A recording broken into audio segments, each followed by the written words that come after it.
up, everybody? Ethan Newberry here for another GingerRunner.com review. Today we are reviewing Injinji toe socks 2.0 version. Rarely does a sock come along that impresses you to the point of pure adoration, and these are the ones that have done it to me. Some people enjoy barefoot running, some people enjoy barefoot in a shoe running. To each their own.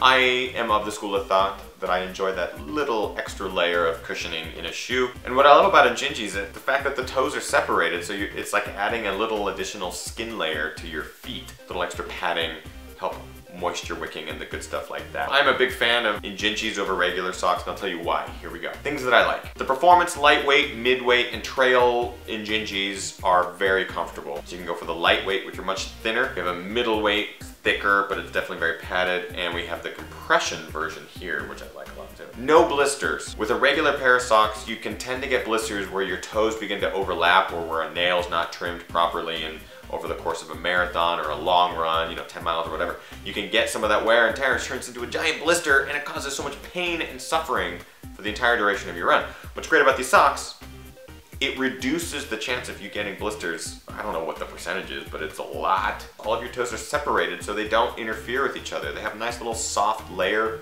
of fabric between each other. I love that there are no seams in these socks. So even if you look at the outside, I know that the new 2.0 version, you can't see the seams at all on the tips of the toes. I don't know what they did with them. I don't know where they went. On a regular pair of socks, look at any major brand, stick your hand in there, you'll be able to feel the seam at the tip of the sock, and that can cause major problems. It has for me in the past. That's why I like these. There's no seams. I love that they're soft, or varying degrees of softness.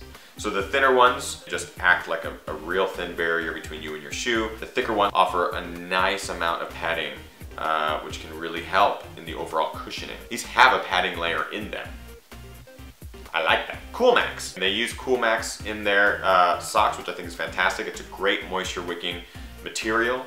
It keeps your feet nice and dry in there, even on like the hottest, sweatiest days, which is good because my feet tend to sweat and stink up a lot. These tend to keep those fairly dry, and so moisture doesn't become an issue. There are some things I dislike about Injinji socks. They tend to pill, so that makes me question the durability over the course of a long haul. For example, these, the fabric is already pilling quite a bit. Not necessarily a problem. I'm just wondering if they are going to break down soon. I don't know. Sizing. So they come in small, medium, large, tight sizing, nothing like by the size of your foot, 10, 10 and a half, 11, 11 and a half, anything like that. So I tend to fit right between sizes. I've been going to a large, and that sometimes leaves my smaller toes with a little extra pocket at the end. I haven't had any blisters, but I feel like there's some rubbing of the fabric at the end, which can cause a little bit of rubbing on my toes. So I don't know if I should go to a medium, if I should stay with a large, kind of on that border. But overall, these socks are now my go-to socks for running. They're just great.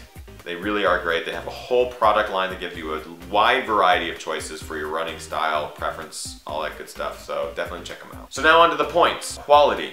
I give them 4 out of 5. They have held up very, very well. 4 out of 5. Comfort, 4 out of 5. Again, most comfortable socks I've worn. Some are better than others depending on what sort of thickness you want for whatever run you want. The only reason why I docked off a point is because sometimes the toes tend to rub on each other. Price, I give these 4 out of 5. They tend to be a little bit expensive, anywhere between $10 and $38. $38 for the compression sock and $10 for the regular versions. So they're a little bit pricey, but not too bad for a decent pair of quality socks that'll last you a while. And looks, I give them 3 out of 5. They have great colors and styles, but you're still wearing toe socks, and it freaks people out. I like them. I don't mind freaking people out a little bit, but I'm still giving them 3 out of 5. Overall, 15 out of 20, a really great score for Injinjis. So again, remember, if you guys get a pair of Injinjis, these socks are fantastic, especially for shoes that are a little bit wider in the toe box. If you have narrow shoes or narrow feet, just be aware that you might want to get the thin versions, the thin, lightweight versions. That way you don't get extra fabric in the toe box, causing your toes to feel real bunched up and squeezed. So that's it for this review, guys. I appreciate you watching. Please subscribe to this YouTube channel, youtube.com/thegingernunner. Like and favorite this video if you so choose. Or in the comments below, let me know what socks you guys run in, or which socks you prefer. Or have you tried Injinji? Have you? You can follow me on Twitter @thegingernunner. Please do so. You can follow me on Facebook, facebook.com/thegingernunner. Please do so. And that's pretty much it. Get out there and run, guys. Just go run. Train hard, race harder, party hardest.